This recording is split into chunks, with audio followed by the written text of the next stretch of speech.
This might seem like a frivolous story for many, but this is just the latest language change in recent months, and they really start to add up. Would you agree? Absolutely. I think people need to understand, first of all, what we're talking about here, because this is the AP style book. And what that means is that journalists all over the country are going to be looking to this to set the parameters of the kinds of language that they use in any news story that they want to get published widely across the country. Now, why does that matter? Why can't, we just sort of shrug that off and say, well, it's obviously completely bonkers and we don't have to care about this? Well, here's the thing. I was having dinner the other day with an escapee from North Korea. Now, obviously, there are very few of those. And she was telling me a horrifying thing about the North Korean dictatorship, which is that all words for love have been expunged out of the language because the only kind of love you're supposed to be able to even conceptualize, even think about, is your love for the dear leader.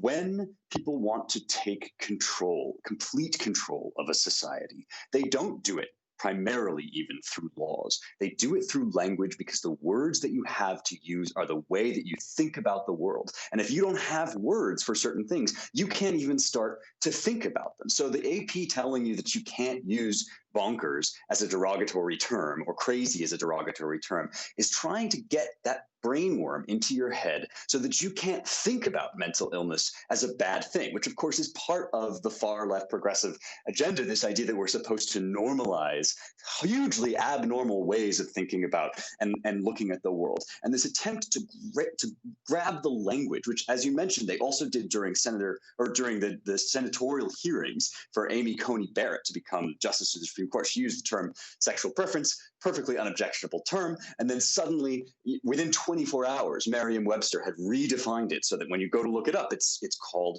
objectionable. Why? Because if you can be made to live in a world where the only reference you have for these kinds of things is that they're objectionable, or the only, you don't even have the language to describe what you're actually thinking and feeling, then your mind can be controlled by the state that the progressives want to put you in. This goes right back throughout the history of the West. Thucydides in the 5th century BC, already describing revolution in Greece, says that when the oligarchies were striving with the democracies, the language fell apart. Not only did people start fighting amongst themselves within states, but they stopped being able to call things by their real name. This is all that political correctness is. It's an attempt to grab power over the language so they can have power over your mind. It's one of the reasons why alternative media is so important. Shows like this, right? Things like, and because when Twitter puts a weird marker on, if you use the wrong word or if you say the wrong thing, that's the same effort. It's the same attempt to grab control of the language.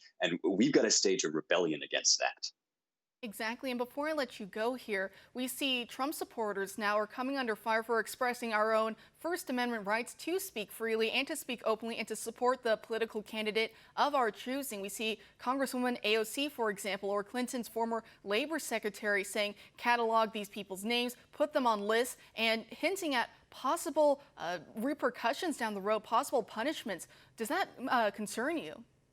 Hugely. Oh, my goodness. I mean, one of the only ways that you could install this kind of regime, because it's so obviously contrary to reality to try and take away the natural way that people use words to describe their experience. The only way you can do that is through fear. And this is something with a dark, dark political history. Putting people on lists as your political enemies is something that has only ever ended in tears. And Alexandria Ocasio-Cortez would know that if she had ever read a history book. She would also know what a disaster socialism is, but that's a separate question, right? So look, she is probably unaware of this, but back in the Roman Republic, when it was decaying into the Roman Empire, this exact thing happened when dictators like Sulla were coming up and just making the rivers. Plutarch says he made the rivers run red with blood. The minute they start putting people on lists, they're the bad guys.